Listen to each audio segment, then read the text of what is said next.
The Montana Lifestyles podcast is brought to you today by Johnson Madison Lumber Company. Serving central Montana and Great Falls since 1923, their third-generation lumber yard supplies the general contractor and the general public alike. Garages, kitchens, baths, or a new deck, shed, or pole barn, Johnson Madison Lumber Company can get you what you need. And with over 360 years of combined experience, these guys are your project experts ready to help. Learn more at jmlumber.com and make sure to look up their Facebook. Better hit the record button now so I can get this on. Good, good. Well, thanks for letting me come here. I'm going to kick it off, Tim. Yeah, please. Thanks for letting me come here. And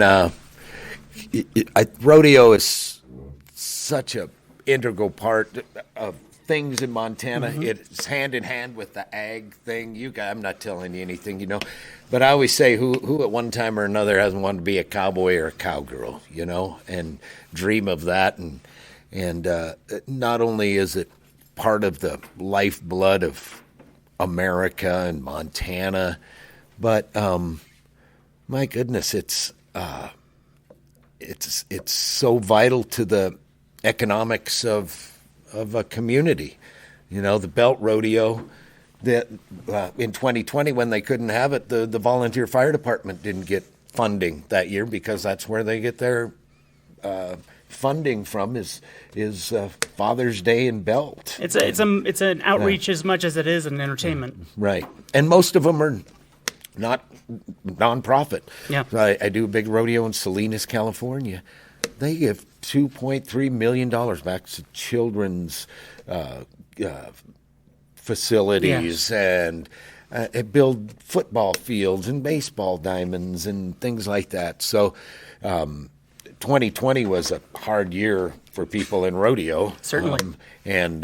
So I didn't know what to do in March. What did you do with yourself during that time? I went up, once upon a time there was a guy named Will.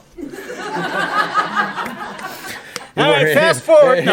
He worked for 30 years to get to, where he was in March of 2020, and all of a sudden, everything went away. I was doing an event in Grand Island, Nebraska. You were there, Lori, and I was supposed to go from there to Austin, Texas to do a big event. They called and said, might as well go home. And so I went home, and that was that, and kind of fought it and didn't know what to do. And, every morning you wake up and you rub your hands and say, I'm going to fix this, but there was no fixing it. Yep. So I didn't. You could feel your voice getting crusty. You're wondering about when the next time behind the microphone was. Yeah. What is it like to be in the stands, shouting out all that stuff and keeping everything so exciting for everyone in the audience? What's that feel like? Oh, it feels great. That's one of the reasons you do it. Okay, now that's an understatement saying it feels great. Tell me more. Well, one of the great rewards of being a rodeo announcer is having 5,000 or 10,000 people in a grandstand having a great time, yelling and screaming, clapping, standing up and cheering, and knowing you caused it. Had a part of that. So that's what you live for that, and that's the COVID. It cost me $130,000 worth of my living. Right. No wonder I saw a hole in your back pocket. Yeah, but harder than that was what it did up mentally. Here. You're not hanging out with the people you're hanging with. Yeah, your friends. I never spent a 4th of July in Shoto. Yeah. That's right, and not for 30 years. Those were small fireworks. So one of the few places that had a rodeo that year, and I don't know if Idaho has that. I don't know. I could go into it, but I probably shouldn't. Salmon, Idaho had a rodeo that I'd done since 1995, and I went and I interviewed on the radio station like I'd done 20 years before, and there was a new gal there, And I said, well, what happened to Todd? Well, he wasn't showing up for work, so we had to get rid of him. And I said, well, who are you? Well, I'm the new owner. But I hate myself on the radio. I said, I always wanted to be a morning guy on the radio station. Let me give it a shot. She handed me her card and laughed and said, you're hired. I was there a month Wonderful. later. I was there, and it saved my life because it lit. And I'm not overstating it, and I get emotional when I talk about it, but it saved my life. Yeah. Because I was up on a ridge above the Teton River in eastern Teton County wondering, what am I going to do? Mm-hmm. What am I going to do? Mm-hmm. And so... no, that's wonderful. That's wonderful. It was it was a God wink, right? Yes. And so I ended up down there living with an old friend of mine and his wife in a 12 by 16 bedroom, and they had a dog named Lincoln. And I worked at the radio station. When she called me, she goes, let's try this. I was in Big Sandy, Montana. It was 10:30 on a Sunday morning, October the 4th. And she said, can you be to work here at 8 o'clock tomorrow morning? And I go, yes. So I got my stuff, and I drove all night to get there. And she said, well, let's try this, and we'll have a discussion. We'll be real honest with one another and see how it feels. See how we... 10 days later, she came and handed me the key to the place. She said, our dream is for every rodeo you ever have done or ever want to do to come back and you go do it. But the rest of our dream is that you move to Salmon, Idaho, and you come and do mornings when you're here. Doesn't it feel great? Man, it saved my life because nobody else was offering that. Because you call for a job and you say, I'll do a great job for you, but if rodeos come back, I'm going to go do that. You're talking to a morning host. Yeah. I was doing radio mornings as well. So yeah. you're in good company, my friend. I'll tell you that. Yeah. Well, that's wonderful. Now, getting back into rodeo, finally, again, the face masks, I haven't seen many these days.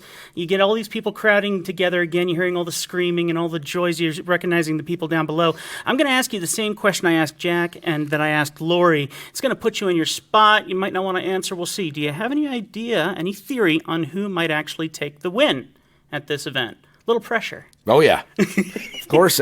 Well, you get to know the livestock. Part of my job, and I've been doing it for the last 36, off and on the last 36 hours, is I look up every contestant.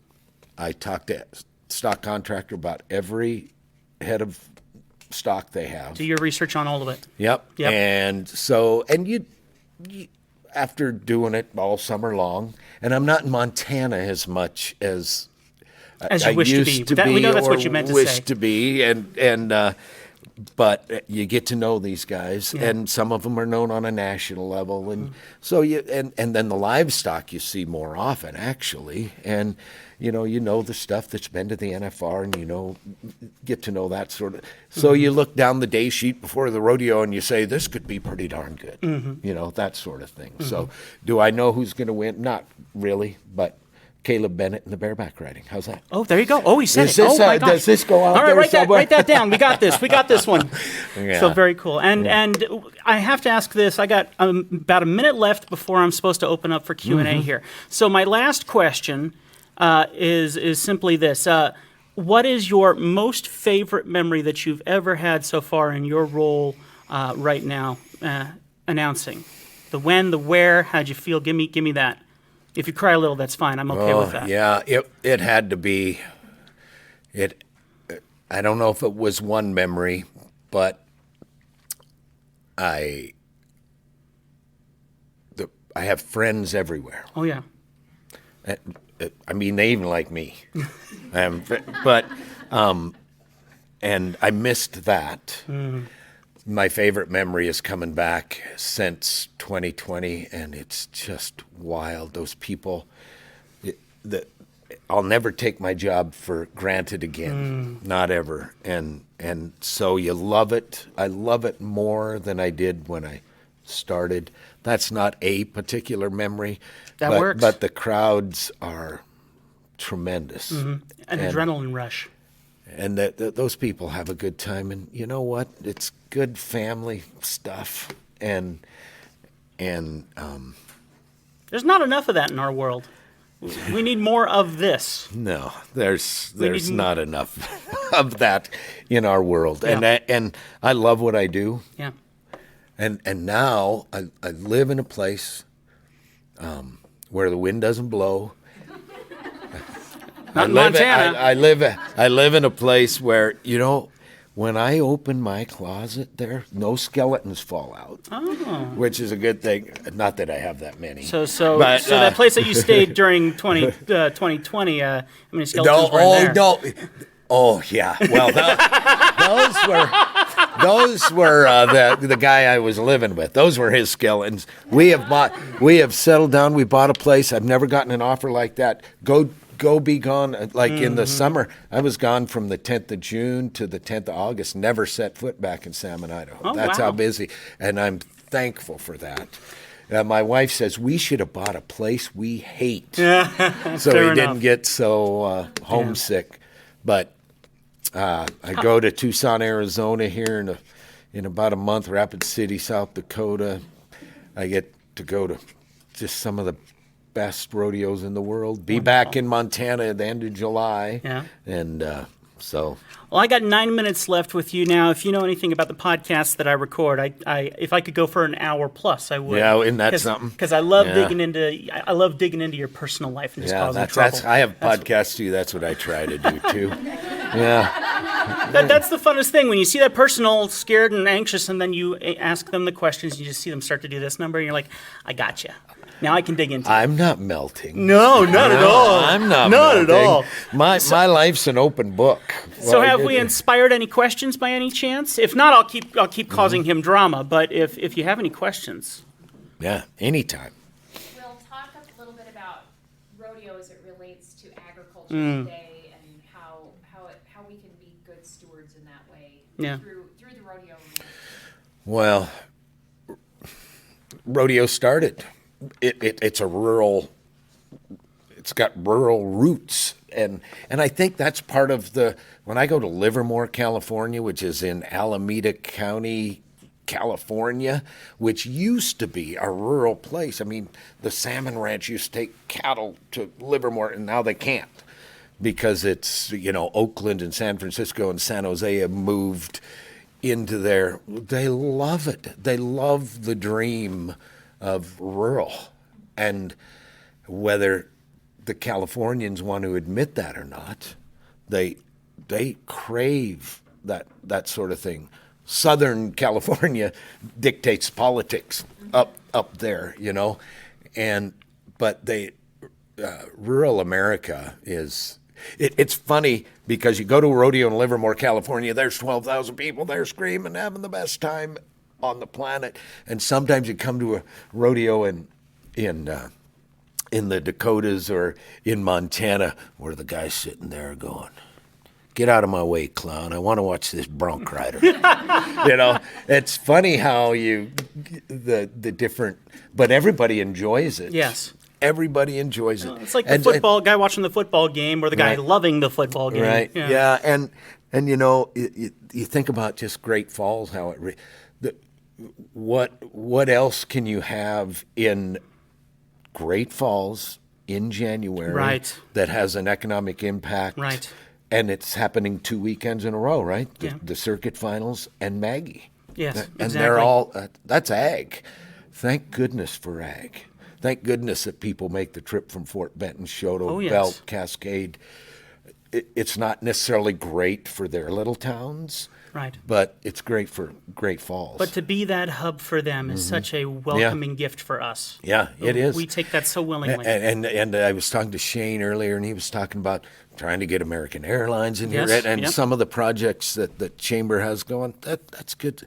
You have to be moving forward, or you'll have to get out of the way, I think. So, but agriculture is it's still, the way I see it in Great Falls, still the heart and soul of things here.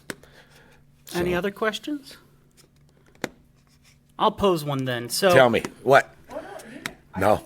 Okay. Well, I was just going to say I asked Jack the same question. What I think you'll see this pretty well too. I'm sorry. What? Thought I was home. What kind of kids? I'm teasing. What kind of kids, young adults, do you see coming out of the rodeo? What kind of energy do they have? Like whether Huge. they're Anybody heard of Rocker Steiner? No. I'm city boy. I'm sorry. I'm from Florida. I've been here 6 years, and thankfully now they call me a Montana. It took a while. Do they? So, yeah. He's an 18-year-old kid that took the rodeo world by storm. He won the Calgary Stampede this year. He is full of energy and life, and it offends some people in rodeo. I think it is. I think it's good for the sport. It draws attention to it. Certainly. The kids that I see coming up, albeit they're fewer, because you better be serious if you're going to be in rodeo. Not many rodeos have a place where cowboys come and stay for 3 days like they do here. They go there in Greeley, Colorado one night, Cody, Wyoming the next night, Livingston, Montana the next night, St. Paul, Oregon the next night. They go to 5 a week, and so you have to compete on a national level. You have to be serious, especially with the price of food and fuel and all that stuff. The investment's huge by itself, just to go from place to place. And that affects our what are you seeing our in that? Because, industry. Yeah, setting up a rodeo now, I'm sure it's costing a lot more for the guys and gals who are trying to get all this stuff together to make the rodeo actually happen. Input costs. And like Lori has done a tremendous job. How do you get rodeo cowboys? Well, you don't just build an arena. And, do you want the good ones, or do you want the mediocre ones, or do you want the ones just starting out, or you want a good mixture of each? Well, to get the good ones, you got to raise money. You got to raise money, and it's not just a few thousand. It's you got to add 10,000 an event, which times 8 or 9 events is $100,000. Then you got to overpay the announcer, and then you got to get the clown. Okay, you got that right, Lori. and so it all comes from, and she's done it. Let me just tell you, Lori has done a lot for the circuit finals, and it's all good. And I'm not just saying that because she's my ride back to the hotel. but it's sponsorships, it's butts in the seats, and it's skin in the game. It's skin in the game. And the people of rodeo have finally figured out, and they've done it in the last 10 years, that they're competing for the entertainment dollar. Yeah. Because people are sitting at home. Do we go to Dwight Yoakam, or do we go to the rodeo? Do we go to the ballet, or do we go to the rodeo? Do we go to the symphony, or do we go to the rodeo? Yeah. So rodeo has become, my opinion, fan-friendly. They have clowns that don't offend small kids. You don't have to be afraid. We have the best music mixer on the planet will be at the circuit finals for the very first time. And he's been wanting to, he calls me Uncle Will. Yeah. Because he sat and listened to the circuit finals when he was a little kid, and he works with my brother Flint a lot at PBRs. But he's been nominated for Sound Guy of the Year and Professional Rodeo, nice. and people won't know why they're having a better time. They'll just have a better time. Yeah. But a lot of it will be because of him. And we have 2 big screens this year, as I understand, and it's. People need to be entertained. So I always said my job is to inform the people that need informing, educate the people that need educated, and tell the educated people what they really want to hear, but entertain everybody, right? Entertain everybody. That's a very long list of to-dos there, sir. Oh, I know, and I'm a failure. I mean, I've been a C minus at everything all my life, but hopefully that's still passing. Yeah. Yeah. Well, sir, you're a very busy man, and first off, thanks for coming to Great Falls. It's good to be home. I grew older in Shoto. Wonderful. I've lived there since 1971. Wow. I made the All-Stars in Little League that year. And I love coming here for the circuit finals. It is a huge honor to be chosen by the board of directors. So don't ever let this rodeo go away. Thanks for letting me do this. Of course. And it's an honor. It's an honor, truly. Thank you very much. It's just me. It's just me with the smelly coat. Well, I'll see you tonight then. Sounds Just good. Make sure you're wearing the smelly coat. All right. Thank you, sir. I Thank appreciate you. it. You bet. Really quick, is Shane still here, or did he take off? Looks like he might have left. All right. So we were going to try and grab him for a little bit, too. So next is ag-type stuff and other things. But really quickly, let's end the podcast here. Thank you so much. You're good. You're good. He did awesome. I'll spread the word, exactly. Folks, really quickly, humongous thank you if you checked out the podcast. That is MontanaLifestylesPodcast.com. Also, make sure to say a big thank you by going over to Johnson Madison Lumber, our sponsors. And if you haven't checked out the magazine yet, Treasure State Lifestyles Montana magazine is waiting for you. The reason we're here is because of that magazine. Humongous thanks to those people. All right, thanks for watching our podcast. We'll see you next time.